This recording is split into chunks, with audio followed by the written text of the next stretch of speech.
Tamai yung mau whamalo, pang mawhawhitai kia te koe. Ia ofa ko toa peo ke whai ku mau sia e hoa koe. Tamai pea lotu ku mau lotu kia te koe, koe vete me te whito mau loto, ko koe ho mau TUI. Ko koe ho mau eiki, ko koe koe aari whape mo o mekang.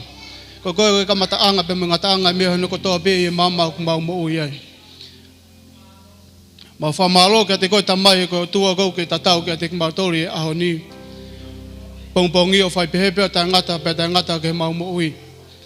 Tamai ku mau ilo e tunga o mau hau muheke a whiona i hoa ko ni tamai.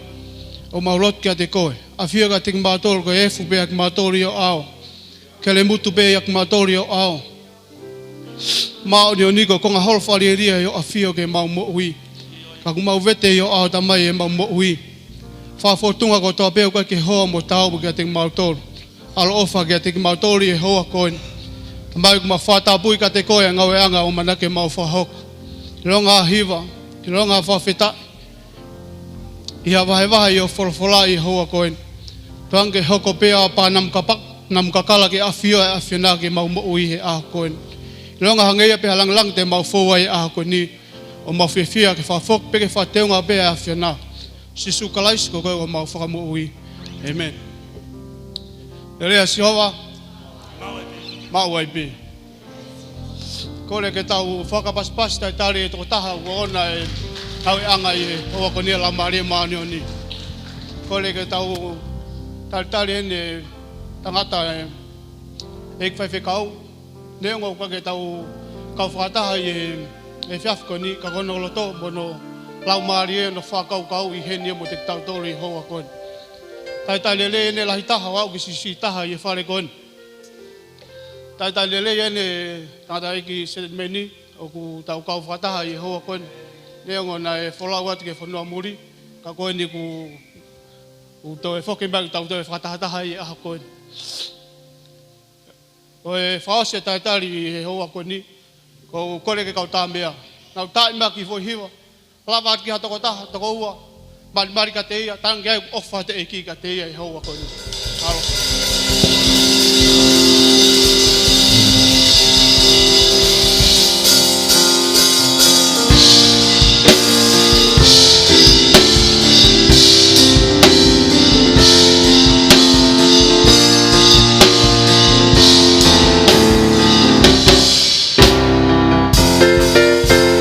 Taula kaki he o tua, o tawange haso te malu.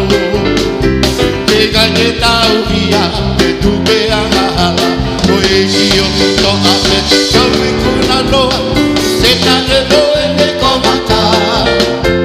O kuna te tau o e ki, ko ia tuyo te ngata pe o e le ta. Taula kai e wapasi o, taula kaki o tua.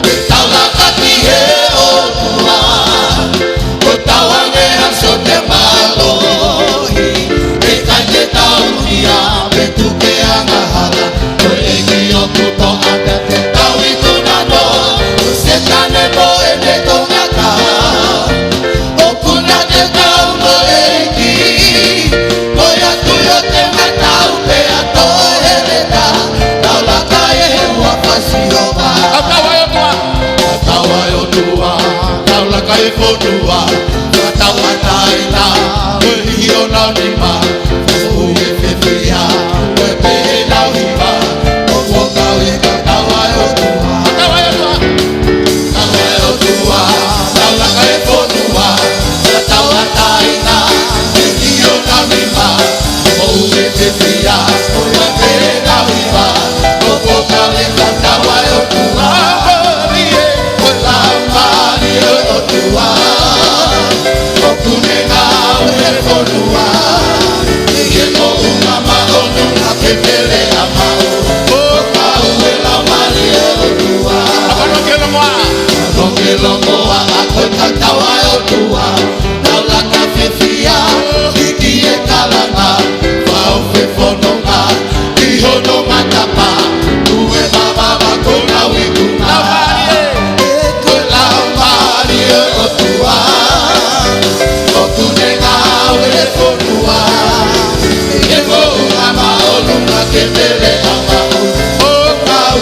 Mali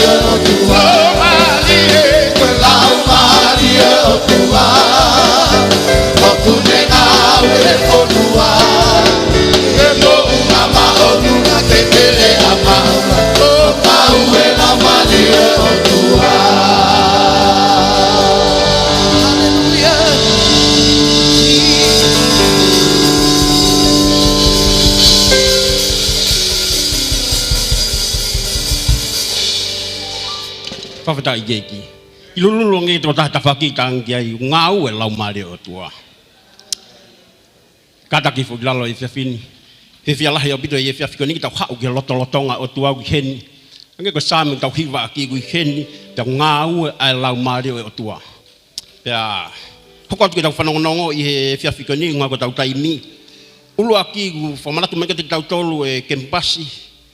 Whahoko ngahi aahi. Ange ko I small group. Ufe ai taimi whainga maari ke malawa ke mau ke lavato ahi ke small group mahu inga au bito lau maari I he aho ko ni ke tau tokanga ki ai ka pai ke tau tokanga ke vahe folofola o tua falotolahi ia ke hau ke lotu kamata ke au hia atu ani ihi e taimi ko ke tau hanga falotolahi ia ke nau tolu ka pai vai nau tui ke tau koneki ka nau tolu lua ki ia ahi ke whakakempasi, ke whakahoko, ua, o manatu mai ke te tau tolu I he whiawhikoni ke lotu huwhia kaurita, e tokotaha katopa I he pōtu site, hiwa PM pōtu site, kaurita, pe ata ke tokotaha katopa, tu site ko o si toko lahi au bito e lotu huwhia. Whakalata koe, taimi tau hau whatahai, tau lotu he iki Ngaue'i o tua, whawhatau laki ngai whia mau katopa.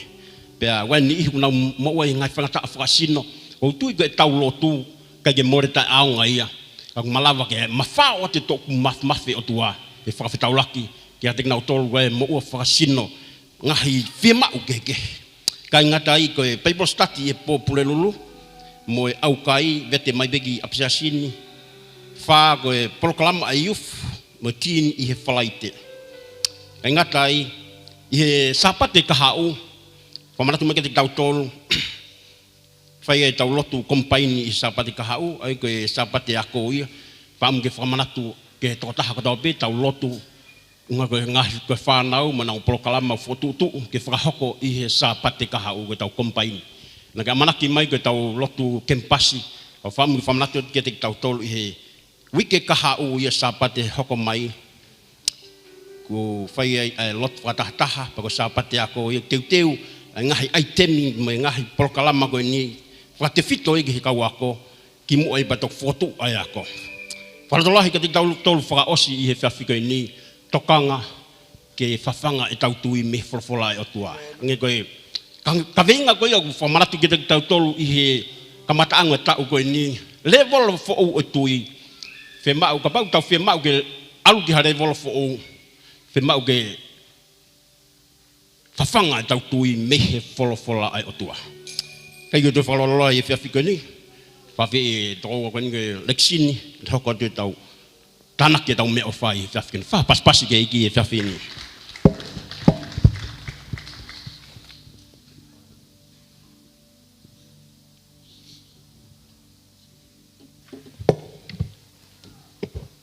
Whawhita ke iki. Tau ausia me ke e whakaloa koni ko e polokama tāpuaki I tau wā me ke konga tāpuaki mai ne tau moi ko e whuaki e tau mea ofa wahi ngō fulu e moi tau heart for the house kore ka ngō aske nā lava me ki mani tāna ke tau mea ofa ko e ria whakoni I Kaveinga ko e ria mahau ingani ka tek tau tau o ku lahe ngai ni iho nau whihu ia ngai ni iho nau veke veke nau ilo I pau ko erian e tāpuaki e nau tō me nau whamiri. Ko e wahi ngō fulu whakainga ko e pau ia ke te tau tolu ke to'o e inasia e o tua. Ko e hako ke ta whake ko e heart for the house ai iloa ko e misiona ai ko e mafu e o tua. Ko e tahane mea au mahau inga ke te tau tolu ke tau whakatoa ngai ko e mafu e o tua ko te whaipaha mea ke langlangi e o tua o langlangi ia e peme o tua ai. Ai ko e ko whakamaha mahina mai heart for the house ko te alko ki tua o whai ko e misiona o tua o kake te alo hotosino ka te whakaha ke ai heart for the house ake e te rii heni o kake te ilo te kita na ia aho e mo ia halau maari mi ai ko ngā pe ko e tā rii e me ofa he whiawhikoni kai na ia tahe tene ilo e aho ka ko fina ngalo pe o tua ia ki folofola na to me ke fa ka whakarotolahi ma ki tau tolu he fiaf koni to me tohi a ua kolinto vai no iva beso no tani ma pe no faria fa fita ki he o tua ke uhi ko ne foaki ta e fa laua ka te lau atu whakawhita ki he o tua ko uhi ko ne foaki ta e fa laua ia ki ko ngai lea nau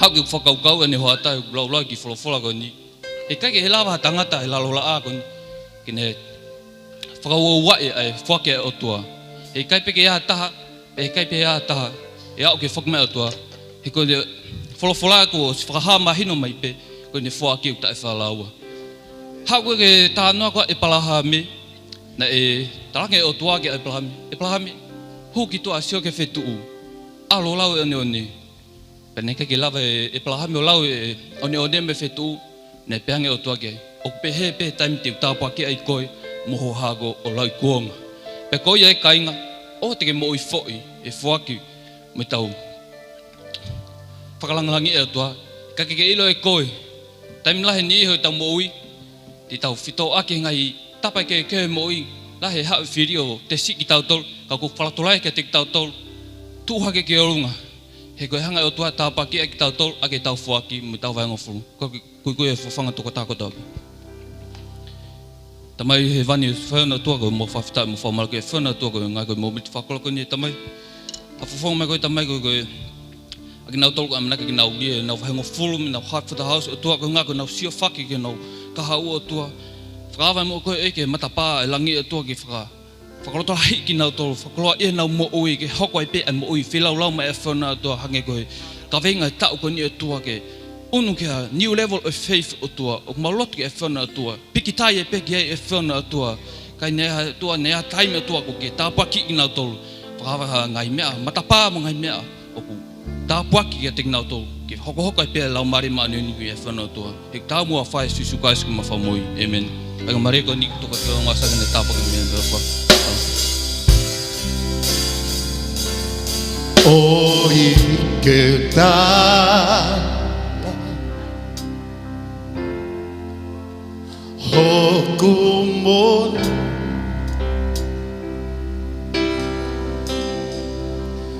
Kuotemo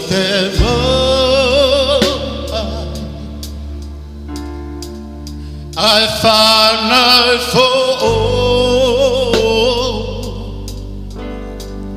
Hoko ama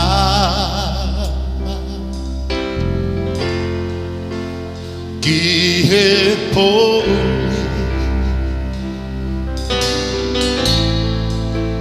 Hiki ama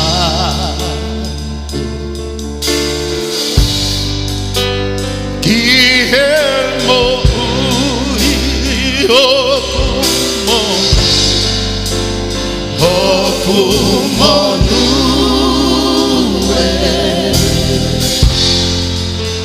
Ekukolo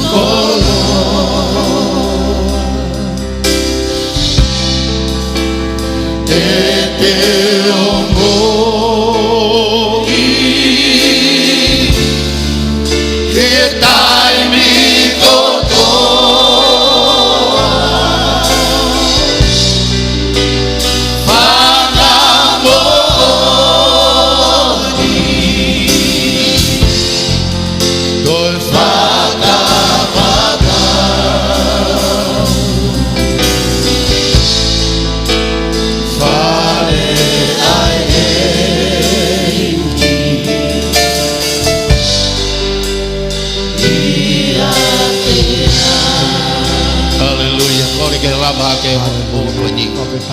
Kita hu, Tua alofa. We worship you, Jesus. Tua mes. Tua ia famor. Tau mo kois kova hallelujah. O kita ihe ni ko o tua. Wapeta ik, wapeta. Tau ha o tu lolo i ono ao. Tau mo kois ho. He kai mo hatoi huafa. Tau mo kois. Hallelujah, hallelujah, hallelujah. Worship you, Lord. Wiki e whakawhetaki, e whakamalo. Whakawhetaki ke te ko. Hallelujah, e koi a pe. E koi o tua ia ku mahulu ake. E me mea kotoa. Tolonga tangata alofa me tō. Hallelujah, Lord Jesus. Lord, hallelujah. We worship. Hallelujah, hallelujah, hallelujah. Lord, hallelujah. Thank you, Lord. Lord,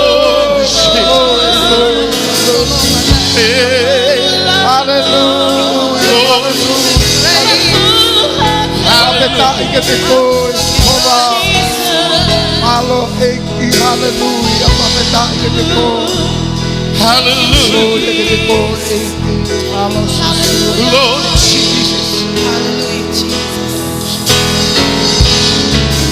Lord, I pray.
Lolo sisu. Hallelujah. Hallelujah. Wapetaki ke te koe eke. Hallelujah. Hallelujah. Worship you, Lord. Hallelujah. Mo whakamalo at kia Fiona. Tu hua koe ni mo puno yo au. Loto fono he whawhetai mo whamalo kia Fiona. Ma whamalo at he mana wata totongi mau mau. Whamalo at ko keresia Fiona. Whamalo at ko Messi. Whamalo at ko Tofahala. Whamalo at ko tapuak whalau mari whato sino. Whamalo at ko poto mo mama mau nasiai. Whamalo at ko tataki a Fiona. Mau mo ui he kuanga whao si ka yo keresi. Yo alofa. Mawau si ai fe afiko ni sapa te hono tolu wafe wano. Ko e hope whawhetai mo whakamalo ki a Fiona. Whawhetai mo whawiki ki a Fiona. Ai holo hi a Fiona. O kai te ke whiri ka kai ko te ke whiri mana ko. Kau ke whiri pe ke pick up e si hova ka kai loto ma fofoa. Ke kau ma ki nau taulo ke pick up e si hova ke kau me ka kai tui. Ke whamahino ko tua lahi ko tua whaito tonu ko tua mana ko tua lahi. O tua tapuha e a Fiona. O kai malawa e ke tangata ka ku malawa e a Fiona. O whaingata ka te kumau tolu. O whaingofua be ke a Fiona. Tāpu ki na e ke mama Folofola. Waka mai e ke a Fiona umare maano ni na tolu kumamata mai hua koeni. Kau mai kempas hono wa kau whakawhik mau kau whakataha e whiawhi koeni. Tuko e mama Folofola hulungi a loto mua amata mai. Tena mai e mama whiunga ke te mau tolu ke mau whawhofua ho mau ngai aho. Ka mau utu ha loto poto e si hova he kuonga popo uri koeni. Kai hoko peho Folofola ko e mama ke te mau tolu. Ke langa pia whawhanga e mau tui me he mama hore o e si hova. Ko ia te mau ikonai, ko ia te mau makehe ai. Ko ia te mau whakakia kai, ko ia te mau hoko ai ko e tāpuaki. He siasi o e a Fiona. Tāpuaki ne tōtaha kotoa be. Langlangi a mau e peho hua wha. Siso kalaisi ko alo, o mau whai whamo ui. He me ni whamalo ke tau hiwa. Popo e tau mau e hua koni. Tāpuaki na motole iki. Mta tari tisia motole kotoa be ka live viewers. Mau tiuni in mai via Facebook ki he service hono tolo Nuku'alofa Church Family.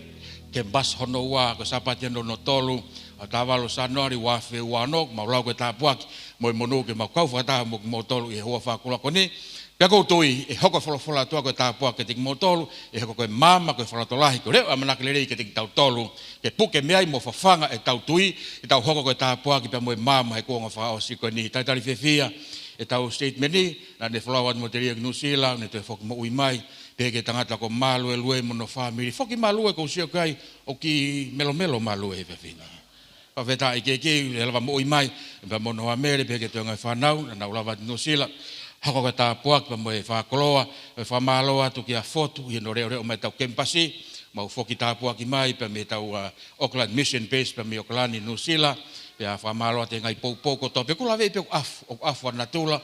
Kak mone lau ko em botu a ko ai ke toi fe tau tari pe mo whawheta i pure si hova out verenite ka tau whawheta ia mo tau whamalo o ko tonga e ngai fonga fo o i e whare o tua ta ko whata he whaf koni tawang pa mo iki ke ni tape ki nak motolo ho whakola koni botol ko ta pe tau lava mai ke whare o tua ta whamau inga e taimi tau haua ke whare o tua ke tau whanongo ke Folofola tua ke whawhanga mea e tau tui pe ko tui e hoko ke Folofola tua ko tāpuak lahi ke te tau tolu ko re o e wharatolai pa mo e whamama ke te tau tolu. Whawheta i ke ki hua tolu. Whawheta i ke ki hallelujah, amen. Ka ngai whanonong koe ne whahako te e pona tui he whiawhini ko tau sapate ako. I he sapate next Sunday ko tau education Sunday ia. Ko tau sapate ako ia i he sapate wiki kahau. Tau whoke kompaini ai. Wa te wharatolahi mo tole tau tai whanau. Whatata tau whanau ke tau ngahi ako hiva. Ngahi atemi ke te teo e nau sapate i he sapate ia o wiki kahau. Tena lere pongpongi pa mo e whiawhi, e hoko ko tā puaki mak tau tolu, ko e tau look forward kia e pa namu hauma teu, e hoko ko tā puaki, ka tau kau litas, whamore ka hiri pe tau lotu e bo, i bo i me whiawhini, whahoko e ki whakatawa pe mo fotu e whiawhini, tau kau litas, whamore, hiri pe tau manangam ki tahasi me whai sia to he ma, e pukita whakatawa veai, e he whiawhini, ka pau hena ho Folofola, ka tak whakatawa mo i he whiawhi koni, ko hika tau taimi i he whiawhini, i Folofola, ngā aka to he tau ngai campus, me tau ngai mission bases, ta tau pe kwa church o Kalani pe ki Brisbane i he Semisi se misi va hua ve so ngofulu mafa ke vesi hua ngofulu ma no se misi va hua ve sta fa vesi wa no te ulawa ta ve sta fa tau fetongi mai tau lau lele pe he ko ni hoko mama me ta puaki ma au i he se misi va hua ve sta fa ki he hua no e hoko ka inga Lea ngau pehe e hataha o kia teia ai tui ka aku ikai iai mo ngahi Ngaue'i. Koe hano au ngā e whamo uia e ene tui pe.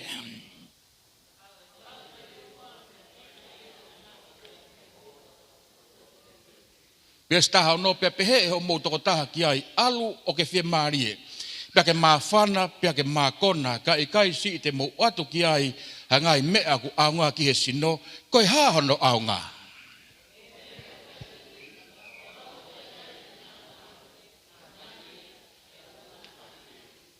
Pia walu iyo, e pehe nai iha taha, o kia te au a ngahi Ngaue'i, whakaha mai kia te au ho tui ta iai hangai Ngaue'i. Pia teu whakaha kia te koe a eku tui aki eku ngahi Ngaue'i.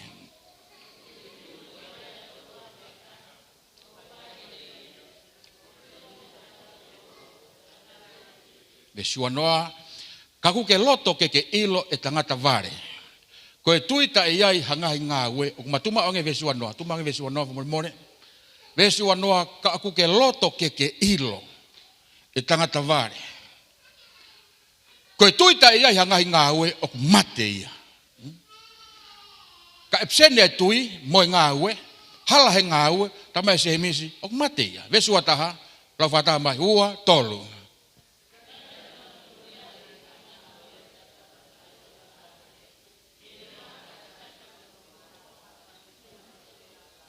Vesi ua ku ke mamata ke ngai Ngaue'i o ku tui i ene ngahi Ngaue'i. Pana e whakaohawa ai tui e ngahi Ngaue'i.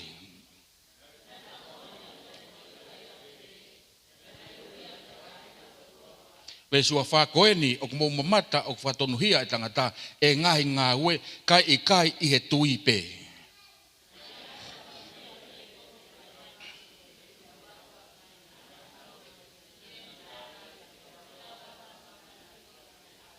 E siwa no. He kwange o ku mate ai sino tai iai a lau maarie, o pehe ai tui tai iai a ngahi Ngaue'i o ku mate fokia. Sio mai ke ve siwa no fo more. E te lau at he fin. He kwange ku mate ai sino te epsene lau maarie me ai. Ka pau he ke ha lau maarie ke whengau aki mo sino, he ke ha nga unu e ki mua. He kai hau e lau maarie ia, o no fo ia he sino ke ne toni ko tuma ke ve siwa no fo more. Ka pau he ke halau maari ke nofo ia he sino. He kai ke efektiv pe umaha ola le leiki tu.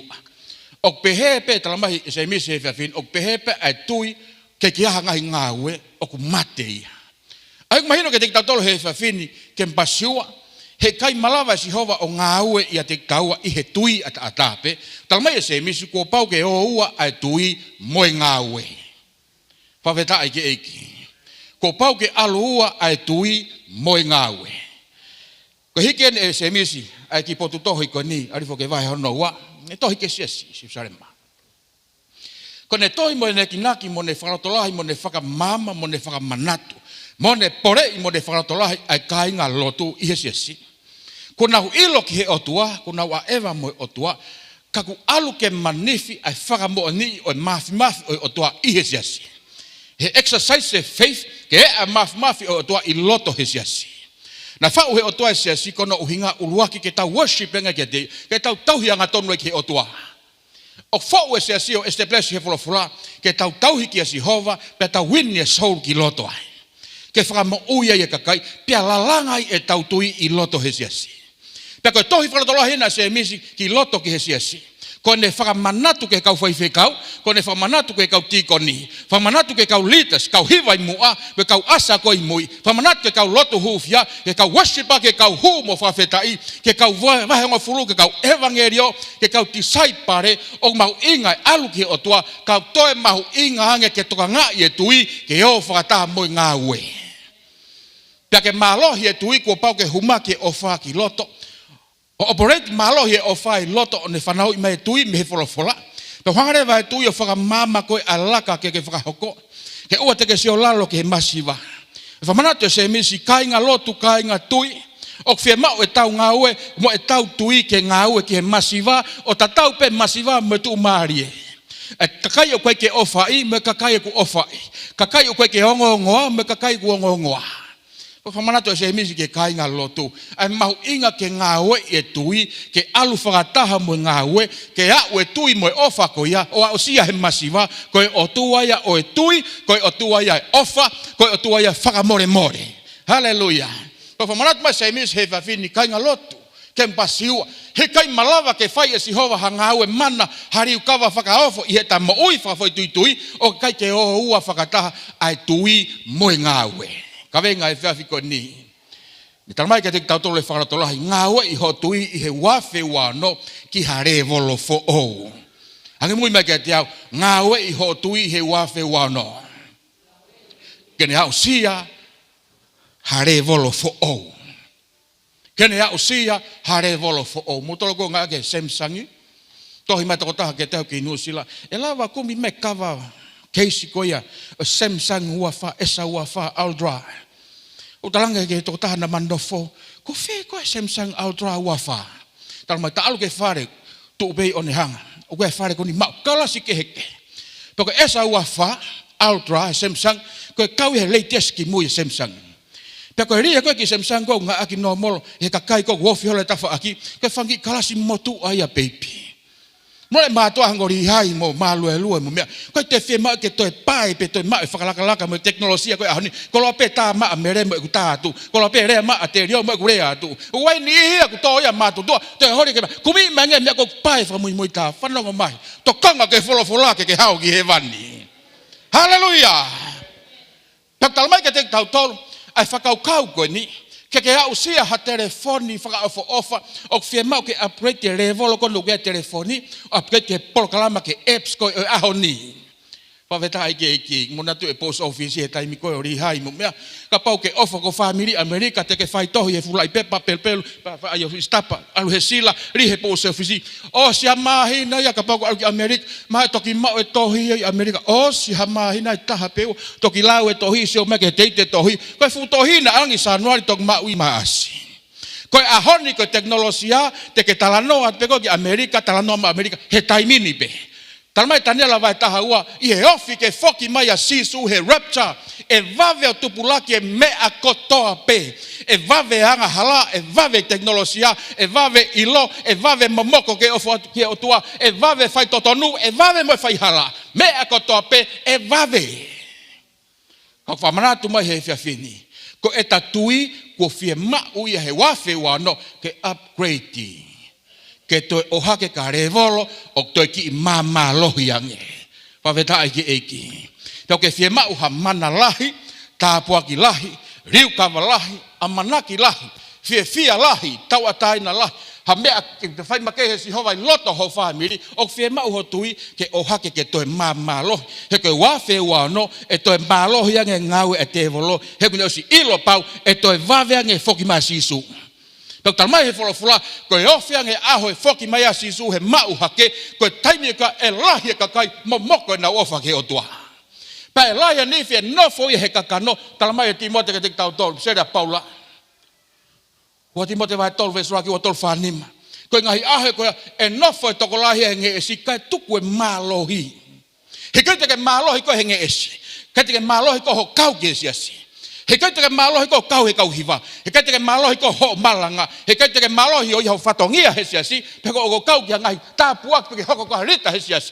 Kai te ke malohi ko he lakanga. Peko e tu unga ko tau ia he siasi. E malohi ho tui he taimi te ke nofo he ke Folofola. Peko whamanatu mo whakaaki e Semisi a kakai lotu e aho ko ia. Peko ne whafangu e kakai lotu toko lahi o au mai ke he whiawhini ke ao whakatoka ngai ai mahu inga o e tui he wafe wao no. Ke toi alu, ke toi teuteui, ke toi Ngaue'i, ke toi malohi ange ho o tui. He koe kuanga o tau mo ui ai, koe pehe mai te voloko e hae whai whekau. O koe pehe mai te voloko e hae whewhine hiwa. O koe pehe mai te voloko kuanga whaosko ni, o kuke Pentekosi. O kuke malanga, o kuke whai whekau. Ko ho o tae tokanga pe ki he reo o tua ke whawhanga mei ho o tui o kure e ingofua ko he te volo. Pakapau te ke tokanga malohi ki he reo o tua e we ingofua ho o tui. E ko hinga ko lawe ke te motol he whawhi ko ni malanga te ta ngahi campuses i he ahoni ai mahu inga ke o hake ho o tui ke alu whakataha mohono Ngaue'i e tui ko ia ke makehe are volo ke he wafe wana. E toi lahi ange whautua whakai sino. E toi lahi ange ngai whautua ngai maha ki whangwhata. E toi lahi ange ngai pore whakai paanga. Whanongo mai. O mau inga ke whawhanga le rei ho tui. Whaweta ai ke eki. Sai. O ne talamai ke te tau tolu e hua koe ni. Ko e tui ke te tau tolu loma vai ango fulu vesa no tāwhitu. O talamai ke te tau tolu hau e tui me e whanongo. Pak mahu inga e tau tui. Ke whawhanga ke mahalohi mea tau whanongo miai. Me he folofola ai otua. Ka pau te ke whanongo ke talanoa me he tangata. Te ke loto si te ke vei ua. E vai vai ho tuku pā. E vai vai ho hohori ki he loto lotonga si hova. E vai vai ho tokanga ki he mo ui lotu. Paka paurewa e hau ho tui he mea ke whanongo ki ai. O whawhanga ho tui me mea ke whanongo ki ai. Ke whanongo pe ke he folofola ai otua. O ke talamai ka te tau tolu. E mahalohi e laka te ke whai. E mahalohi e tuku pā te ke whai. O koe te ke mahalohi koe he paanga. O koe ni turi mui holo he paanga. Hau ke tau oho he mea koe koe paanga. Mui mui alu he mea. Koe tui koe ke mahalohi pe whawhanga i me paanga. Kau hinga e ko ngai paanga ka koe koe paanga i a tari kia tea. Koe tui o kune o mai e tari ki he paanga. Ka koe koe paanga o kune whawhanga ai tui. Koe tui o kune whawhanga e tāpua ki ke hau ki loto ki ho whare. Whaweta ai ki eki. Pa koe ke te mahalohi ki te lau a tangata. Koe tui whawhanga me folofola o tua. Pa tamai ke te tau tole whakaukau e whiafkoe ni. Afu mea, tokanga ke pore mea Semisi he whiawhini. Ke tangata lotu. E mahu inga koe ke Ngaue'i ho o tui he kuanga whaosi. Ka pau he kai te ke tokanga ke Ngaue'i upgrade i ho o tui. Whawhanga ke mahalohi ho tui. He wafe wano. E halaka ka halo te volo ho tui. E taki holoko he whainga maari. Talange Nusila. O koe koe monu iag mau i Nusila. O koe koe monu iag mau i Amerika. O koe koe monu iag mau i Tonga. Koe koe monu iag mau ho toko ua. O koe koe monu iag mau he panke. Koe monu ia o mau he folofola e otua. Teke alko mui holo he paanga. Mui ho toko ua. Mui ho family. Teke mui he siasi. Teke mui hata. Mui ho friend. Mui he panke. E mau pe koloa mui whakakoloa. Koe lima e otua whawhangai me tui. Whaweta ai keiki. Pau ni hanga pore e tau tui he kuanga whaos. Ko ni mei whawhini ke mpasiua. O ni hanga pore e tau tui. Ke mahalohi o whawhanga ia me folofola atua. Eki folofola o tau lawe ke he whawhini. O ni hanga mai pore me folotolahi ke tik tau tau. He peru taha veso no. Veso no ulaki. O ni hanga whamanat ke tik tau tau. Koe tui koe tu ungaia. O mea o te tu uai o amanak le reiki ha pongpongi. Talamai koe tui o ne whehokotaki koe moe o tua. Talamai koe tui o ne o mai mafi o tua ki loto ki o whamiri. O mai he tui e whakamo ui ki ho sino. Emeni. O mai he tui e riu kawa ki he whonua. O mai he tui e whakamo ui ki he kansa. O mai he tui e whakahaki ake. O mai he tui e ngahi riu kawa kehe. Kau ne whamanat mai ke tik tau tol. Hei kai lawa e tui o alu i te ia pe taiaha ngāue. Pau whamanatu mai Semisi he whiawhini. Kempasi ua. Mo tolo mamatang mai he whiawhiko. O ne omi wharatolahi. Mo reo amanak le rei whakawhialahi he whiawhini. Ka pau e alu e tui i te ia taiaha ngāue. Tala mai Semisi o ku mateia. Pako ne wharatolahi ki he kainga lotu. O koe lotu. Koe haleluia pe. Koe whakalaulau loto pe. Kua pau ke mafi a Sihova i loto. Tui mo Ngaue'i. Tui mo Ngaue'i. Tui mo Ngaue'i. Tala mai vesi ua no. Whamanatu e Semisi ki e siasi. Ka pau he kia ha tui mo Ngaue'i. He kai te ke whakatoka ngai koe. Ai mo ui a Sihova. Ai mafi oi otua. Ka pau he kai te ke tokanga ki ho tui. E hoko ho tui a koe mea wainga ke te volo. E tau pe ai ahe ke ulungia. Aloha ke pekau kona ke konai. Aloha ke pekau ifi ke ifi ai. Aloha ke pekau loi ke loi ai. Aloha ke pekau whakakano ke whakakano ai. Hek vai ho tui. Ka koe pore aho koe ni. Koe rapture he kai ke aloha tui vai ai. Whaweta ai ke eki. Koe hinga ia siasi. Oku ne wharatolahi e kakai. Neango e te vai. Kau ke whiha laki. Hau ke he o tua. He ke kulawa solova koe. Koe tāpua kia Sihova, ko ia aku ne tari ai mao ni oni mo yang hala. Ko ia aku ne tari tāpua ki mo whihala. Mahu ingai tau hau ki o tua. He ko ia aku ne hanga li riu, whai to'o, solova, whakafoki taua ki hono vinangalo. Hawheta ai ki whakamotoa where kakai, more tāpua ki o tua koe vai ai tui. Lava ke Sunday school nai. Wika ki tonga taimi e whiawhi ko ni. Te whamamafa e whakaukau Kaveinga aho ko ni. Ngaue'i ho tui he wafe wano ke hau sia ha re volo fo o. Whawheta ike eki. O ke whia mau ke poto ho whanau a ola le re na uako, waisi ni. Tāpua ke na uako he sia si. Pose Facebook ka lava nau sivi whia mātu ai. Hono Ngaue'i e tui. O ke kia hamea koe lava he sivi, koe na whopi api o sivi o lava. Te teke ta e sivi ka ke lava, kupau ke sivi. Peka hola re e sivi, kupau ke ako. Whai e Ngaue'i. Mo tau tōki tōkanga. E koe ni, kataki toi haki fo i ufi hena. O mau pe ufi. Aruka riai, aruka foto, aruka malu e lue. Ko pau pe ke tō tau, ka ke utu tau. Ko pau pe ke Ngaue'i e tui ko ia, ka ke mamata ki haola. O whamanatu ko e Semisi, kainga. Mulo e afu, ko taimi afu, ko taimi whaofa ka kai sino lalai. Mafuriki, mafuriki. Whaka mo ui mai fuui.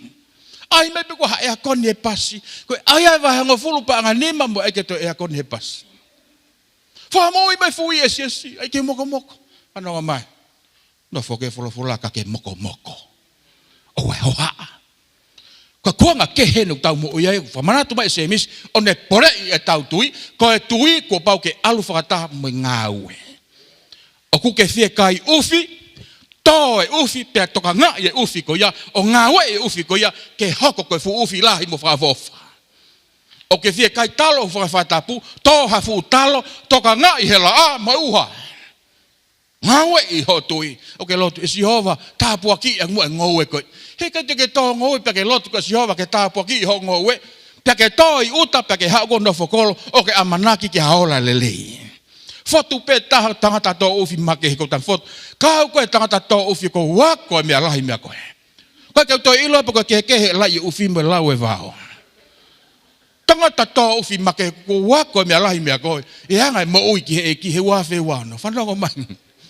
Ka pau he kai teke liriu e ui ho Ngaue'i koe Ngaue'i kau whariki. Tau kata he whini ka ke whanongo mai. Ke hau sia ha mea lahi. Tui mo Ngaue'i. Tui mo Ngaue'i. Kau ke palani ke whakafofa e hola le hako ho whanau, whanongo mai. Lotu mo ke tui, mo ke Ngaue'i e tui ko ia he hako e whanau. Kau ke whie mau ke whakakoloa Sihova honi ma, o tāpua ki e koloa paanga whakafofa, whanongo mai. Whai to tonu he wahanga furu tō tau he Heart for the House, pia Ngaue'i e tui ko ia, o whao ke Heart for the House, kake monu ia. Paspasi ke eki e whawina, hallelujah. Mo se koe tui, o koe ke mana noa ia e otua. Koe tui o ne o mai e mafi o tua ki loto. Koe tui o ne whehoko tāki koe mo Sihova. Koe tui o ne whai e riu kawa. Ka koe fwoi whakau kau pe ia. Ka ke hoko e ngahi lelei ko ia. Ko pau ke exercise e faith ko ia. Whawetai ke eki. Ule tai mo mate e tui. Lau e toko lahi. Ka hinga ta hanu ai he ea. Ta hanu he Kaveinga. Koe vai e tui. Kako taimeng malo hiai ho tui, o koe te ke awhi koe me whaingata. O ku ke laka hanga tonu. Kila ko tāpuaki, taimeng malo hiai ho tui, o ke lawa siho ilo e mea tonu, me mea wala. Pa te whaosi e whawheni, ko hiko tūnga kuia e ea he whawheni, whaweta e keiki. Tamai tō lahi, pulu, afu lahi mwene ahoni. Egnesi, to e velanga heria. To e afuanga heria. Moko peni, whaweta e keiki. Pa te whaose e whawheni, e whakaukau koe. Koe tui koe mo Ngaue'i, o talamai e ngoro, toko ua he Folofola he tohi Semisi. Vesi wataha ke vesi no watologu talanoa koe whamanatu e Semisi e tanoa e palahame. He koe senesi wahe ua, koe taimia koe nei Folofola Sihova ka e palahame, tu uhake pa ke to oho foha me ngo talavo e ua, fie mo yafi mo alu ke umo, potatu kalarei koe tafunga koe mo laia. Po tamai e Folofola koe taim koe nei lua ta e palahame, o taki meha no foha koko ai sake. Ki foha pētaha ko ene taha, mono te tesi he o tua. Ko ho o tui e sivi he o tua. Niango ne taha puaki e sivi he o tua ho o tui. Foha wheta eki. Pau talmai ka te tau tolu, nai Folofola atua se nesi ua, e palam, to o hake ho foha pake a. Pau talmai e Folofola ka te tau tolu, taimi koe nai laka e palahame, ko uhinga ene laka, ko ene tui ki here o tua. Kainga lotu o mahu inga ai re o ku ke whanongo ki ai he wafe waona. O koe re o telefoni. O koe re o paanga. O koe re o whakalakalaka. O koe re o hau me kakano. Ka koe taha re o e makehe, malohi, makehe pia toi mahulu hake. Ka koe taimi o ke whanongo ai ki he re o Sihova. Ka koe makehe anga ia mo ia palame. A whainga tui pia fia lau hono hui koe tamai e kakai tui. Koe tangata kulaka mo re o e otua. Ka wheta ai keiki. O le re ia Sihova. Tamai toko taha ke te hau ke ta alu ki he mau ki se niti ai. Na ke ki hau ki nusilani ko ai se niti. Na ku hao ko tui. Na ku hao ki he ni ke ngau e mena talama he otua. O koe ke hao ko e paanga. Ko ku hao ko e kutui ke ngau e mea na hui ka he otua. Ko taimi ko ke nofai ki he otui o ngau e tui wate otua maau e ples pe ko e Sihova i ate ia pe. Pa ko talange to taha ko ni. O ke sio ke taimi o ke lakai mo otua he tui mo ngau e. O mana ma ke he pe otua. O ke hori ko ke mau hatapua ki make o whakaai pia Sihova ia. O ku whakaai pia Sihova ia. O ku kai tari lotu noa ia e otua. Whanongo mai. O ku tari lotu pia Sihova ke tangata tui mo ngāwe e tui ko ia. Tatang kaka ke potfonua mola ia ki he potu te utok whahino hinoat ke whai whilaula. O te ke ilo e sake ko whemea ke whilaula ui kana na whanonga whakataha. Patalanga e palahame ke ngotala vau mo nofo hena ka makaka ki olunga lotu sene si waua. Patamai Folofola ke no ki tanoa ko ni. Tan ko na kaka kai ki olunga. Patalanga ai sake ka e palahame ke ni tata eki. E palahame ko mau mai fe mo af ko fe ai lami patanga e palahame e tokonaki e Sihova he tui. Ka ko hui ko tui ki here o tua e palahame kaka mai ke mo. Kaka mai ke tafunga funga. Ko hinga ene kaka ki olunga ko ene tui ki here o otua. Ko time ko ke tui ki here o otua e hanga e Sihova whakaata hala tāpua ki maau. Ka kui kai ke hala whakaata Sihova e hala e mana pe ko hala e whakamoui ka orewa ke tui. Pe ko time ko te ke lakai te ke toki mamata ke whai to tonu e otua. Time ko ke lakai mi here o otua te ke toki whai ngoni iai e mafi o otua. Ai tali lotu, ai lahi, ai mohulu, ai mahu e otua ko ia. He taimi o ke tui e ke here o pia ke kaka. Pia kaka e palahami. Ka talai he Folofola ka ne puke peho nofua. Ai me aku ofai. Ka sia taimi o tesia ia Sihova ka ke lava i re volo ua tene ave ko ke re volo tolu. Ka talai he Folofola taimi ko nei whakatokota ha nofua no ofa anga. Sia ke whainga tui ko ni. O kui kai ke tui pe whakaukau ki. Ko tui ko mo ngāwe o to o mai e foha. O to o mai e foha, to o mai me fefie. Pena laka whakata o kaka ki he mounga. Ko tui mo ngāwe o koe ke nofo toka lerei. Ko tui mo ngāwe o ku kaka ki he mounga. Ko tui mo ngāwe o ku kaka ki olunga ke whakawhoi o tua. Ko tui mo ngāwe o koe ke tokanga ki he lau e tangata. He koe ke whawhanga ene tui me he kakai. Pe koe hongo talavou. Ko tui ai palahame o whawhanga me re o tua.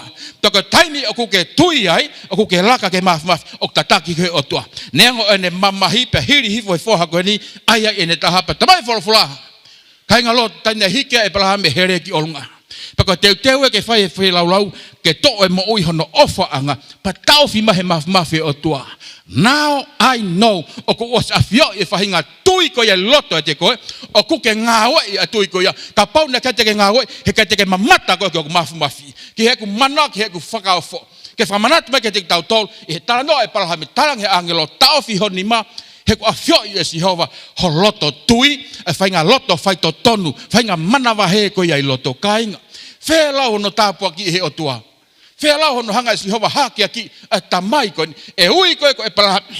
Ko tamai e ka kai tui, ke whamoni me whakamotoa o au mai ke he ahon, te ke aha whainga tui e malohi, e makehe pehe, ka koe whainga tui e ku ke hau moia, he ko hono uhinga teu ta ofi pe o mai e sipi ke whetongia ki hofo ha, he ko hono uhinga e palahame, ke whamahino ke te koe, e ku Kaveinga, e ku whaito tonu, mo ku kau, mo ki nau tolu, o malohi e nau tui, o laka whakataha mo Ngaue'i, ko hike malohi ho tui, pa boho Ngaue'i, o ku ke hawa ki o ku lotonga, te whetongia te tāpua ki ka maau. Haleluia! Ke mamata ke mafi o tua. E sivi ho tui, ka ke kaka moere o tua. Ko taimi o ke kaka i moere o tua, tene tataki koe. Ko taimi koe te ke laka whakataha ho tui, moho Ngaue'i. Ahoni, te ulaka pe moho kufuha. Te ave pe fefi. Hala ke te ia mea koe loto si. Koe mea nei tāpua ki, ma kehe pehe ai mo ui e ta mai koe ni. Ke mpasi ua. Ko ta me ko vei ua. A honia ko re ingofua te tui atoko lahi. Koe tō lahi ko re ingofua te tui. Ala tu peki mamani huoi pe mamani. Kona. Ala tu peke fetu fai hifi ai pe ai. Ala tu peke fetu ai kakai loi ai pe ai. Whanongo mai he whawhini. Koe tui o ikai kere ingofua. Taimi o ke nofo e ke Folofola e otua. Ka pau e mo oni ho o nofo ki here o otua. O tui tala peke lue mo here otua. Tene hake a ki koe. Ka loi ho o nofo ki here o otua. E asimai fua kehe meia te koe. Pa e whainga ta ki hake a ki koe si hova. Wai toko lahi nau maa kore mai lotu. Lotu mai mo ke teu e ke alo e fuha ki muri. Teu ke alo e fuhine ki muri. Pea whaia te lotu. Mo hu whaki. Mo tokoni. Mo wharei. Alu e ki muri ori a ki mai ngau e otua. Alu e ki muri whahalo mui ai. Whanongo mai. Kei lai e tui. O ki kai ke whaingo fua no puke puke. Ka koe taimi te ke puke ai ho tui. O Ngaue'i e tui. Lah tu una te mea. E whai e si hova e te koe. Aku he toko lahe ka kumi whainga maari. Lahe ka kai ku hoki muri ka hoki kumano ia. Koe alu pe peo fok. Alu pe he tori peo fok. Talo ne alu he tori o alu ai pe. Whanongo mai. Kei lo ia tui. Oku ne whai e totong lahe kia te koe. Koe tui oku ne ome monu ia lahe ki tangata lotu. Koe tui oku ne omai e mafi o tua ki tangata lotu. Whanongo mai. Wai tō lahe ia. Mui holo he koloa. Kau whaosea te whine tanoa re hapi. Ko talanoa ko ni hike rekote toi sosiua wahe ua me wahe ono. Pea ku rekote he Folofola. I he tau re sone he whawhini wha manatu me Semisi. I he Semisi wahe ono ua vesi ua wha. Ke vesi ono ua anoa talanoa ko tuia re hapi. Ko re hapi ko prostitute ko whine awaki. Tau ngata me he whawhini. Ko whine ne rei polo i ha aho ai loto i seriko. Ko whine awaki. Pea ko whiri o seriko tu una mai meitua ka Isleri. E taimi e koe na takia sosiua ni whetonga Mosese. Poko nau hao ke inveti ko seriko. U whainga ta hola huu ki loto ko e huke fu a seriko.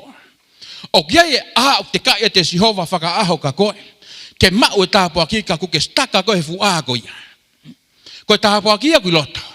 Ke holo e a koe ki lalo. Ka ke mamata ke poto ho whanau. Ka ke mamata ke monu ia. Ka ke mamata ke mo uilerei. Koe tui mo Ngaue'i. Ko haina ne holoke fu a seriko. Kake holoki ha tangata. Kake holoki ha sias. Kake holoki ha misini. Eskaveta pa purtosa. Holoki he tui mo Ngaue'i. Kau talamai na e whine ko re hapi lot. Ta whekau e so siu ka te teke invite e Isleri ka ia. A seriko. Pa ne whekau e ngoa sase toko ua. Ke ne alo mataki a loto seriko. Na tula whewe kakai. Pa kona alatu nako ia. Osi whanonga re hapi ia. E whaka auha e kolo. A seriko. Kau nofo a re hapi loto seriko. Pea koe konga hono whamiri I loto o ngau nofo I seriko. Kake whine whi awaki. Whanongo mai. O ke ilo whi awaki ka Sihova o kulawa bea liriu. O ke ilo tono nou ka Sihova o kulawa bea Sihova whakafoki mai. Ke ilo maha ki ka Sihova o kulawa bea Sihova whakamoui. Peipi ke ilo tai mari fuoloa la bea Sihova o mai mari. Ke ilo paloparema nofo whamiri o kulawa bea Sihova restore a paloparema nofo whamiri. Kele masiwe siva whaka seniti, o malawa be Sihova supply e seniti ka kohe ahoni be. Ka kwe mau e Sihova ai tui mo Ngaue'i. Haleluia. Tau tama he Folofola, whea ate ngā asiasi koni, o spanongo whakarehap e whaka aua e fukola. Pene hangea whao e ngo tangata koni I loto hondo whare. He whine whe awaki. Ka kwe sio ke kamata ke lalanga e tui, he mo ui koe a rehapi. He talma e Semisi ka te tau tol, koe tui koe ke kia Ngaue'i ku mate. He kai mono ia he kai whai mana Sihova kia te koe. Ka kuke hao lotu mai. Lotu mai whai whekau ke tāhine. Toi pe mahina hewa tala mai. O kia kansa. O kai te eha amanaki kia. Toi pe mahina hewa. Toi pe uike hewa. He kai ke whai ha lotu pai kai te ke tui pe ke amanaki. E whamau ia Sihova tāhine. No way. Ke Ngaue'i Sihova tali lotu. Whai mana. Whai mea whakaaofu. Kua pau ke tui. O exist Sihova o iai. Pako hono ua. Hau mo ho Ngaue'i. Ko Ngaue'i ki ai lotu mo au kai. Tok tama he Folofola whene whao ngā siasi. Pea talange uhinga na hau. Pea talange ngā siasi uhinga na hau ke matake e whonua. Pea talange re hapi. O mahino ke teo e whakauha lahi ki Isleri. Ko e ku kore. Ka mo foki ke taua Isleri ke hu mai ki loto o whakauha. Whakahauwhi mo ke manatu I a re hapi. are happy fai anga hala. Whanongo mai ka kuke tangutu moha whai ngata e ahon o ke nofu ai. Whanongo mai o te ke nofu ai. Ngau I hotu I malawa pesi hova liriu. A mea kuhala ke mea tono. Liriu e mala ia talatu ko ke pehe mo ke pehe. O sio ke he tui o ne liriu pe atakai kai tai feunga. Ke tau. Tako taim ko nai kore are happy. Ke ngo tangata ko ni. Pe ha ko kau tangata ke kumi ko e ngo asia sing no whanongo me tui. No whanongo we ngo tangata ko. Hanga re happy fufu ina. Pe tai ke eki. Tako taim ko nai fufu e ko malu. Pe kore ngo tangata te na foki. Danga ngo tangata te ke ai tu pen kula riki tu ake matapa. Ko taim ko te mau hawa ke whaka auha loto seriko. Te mau sio pe ke tu pen kula te ai hao hofare. Tako e kore ko are happy ko ne kore pe he tui. Tako sio ke he tui ne ke nofo atata pere hap. Ne hao lalanga ka tu pen no riki tu. O si tuku hifo e ngo tangata asiasi. Tu penu tatau pe na hifo ai. Tu penu tatau pe ne haware happy. Tu pen tatau pe na rifo tangata maanoni. Tu pen tatau pe hawa yang hala. Tu pen tatau pe ku hawa tangata keja amanaki. Tu penu tatau pe ku hawa tangata okuyani amanaki. Whanau mai kai ngaloto. Ko se ke tui are happy. Ene ngau pene rifu tu pen kula. Taimi ko ne hawe whaka auha. Nai hawa re happy mohono whare. Nai ke nau hao ko tu penu ata. Nai ke nau hao ko familio re happy. Nai hawa re happy mohono whare. Ise feife ko ne tui. Wafe wano ni kai ngaloto. Tau lawe at kateng moto e lau tohia ne nai. Ko heofia nge aho repta ko momoka nge ofa ke otua. Ko heofia nge aho mbau hake. Ko whainga taa nge ia e toi mui ke eki. Ko vai mo we ingo fua e tui. Ka ko challenge ko he whiawhini. Pore I ho tui. Ki mu e whoki mai a eki. Toka ngalahi ko tui ke whawhanga me reo e otua. Tuang ere otua ke rea atu ke te koe. Ke ne whakamama koe. Ke ne whakaaki koe. Oua te ke mui he paanga. Oua te ke mui he kakano. Mui rea otua. Whawhetai ke eki. Ua tolo. Whawhetai ke eki. Hallelujah. Na wawai te populelu. Patalot whaose whiawhini. Nau talangi ke te kotahi nusila. Ko hinga ko nofo ma oi heni. He koe ke ma e paanga me mono ia he whonuane atatape. O ku ma oi hao tui. Tuku ke lere mai tāpua ki ka koe. Oua te ke kiwi holo e monu ia. Kore holo. O mea e ko whaleria. Kore holo e tāpua ki. O te aloha kore atu he. Tuku ke mui alo whai a koe. Koe ui ko ho o tui. Nofo ki ho o tui. Pea ke ngāo I ho tui. Ka ke mamata ke mafia si hova. Eki mau whamaloa ki a whiona. O whamaloa ki a whiona koe mama o Folofola. Mau whanongo eki ke mafia whiona. Ke mau Ngaue'i ke mau tui he kuanga whaoskon. Ke mau lotu, tako hono Ngaue'i koe au kai mo whi laula. Mau whi mau e tāpuak whapaanga koe lotu ko hono tui, koe Ngaue'i lai. Ke mau lotu, ke mau whi mau e whakakea ke, lotu mo laka mo e Folofola e awhiona. Ke mau mamata mo mau sia e whakaofo mana. Riu kawa mo e lahi me whaofo e awhiona. Lotu mo Ngaue'i. Tui mo Ngaue'i. Eki tāpue ki na tua hokai ngalotu. Na tolong mamata mai he whiawhiko ni ngā. Ngeia mo langlangi. Whamalo mo whawheta I tupeke langlangi a tō tāpia. Whiona tau mo koe. Si sukalaisi ko alo. Ko mau whai whamo ui. Amen. Amen. Tāpue ki nang moto eki. Kata ke tā kau leaders. I tātā si mai whai se toi mata. Ki whatawa wepe. Tāpue ki nang moto eki. God bless.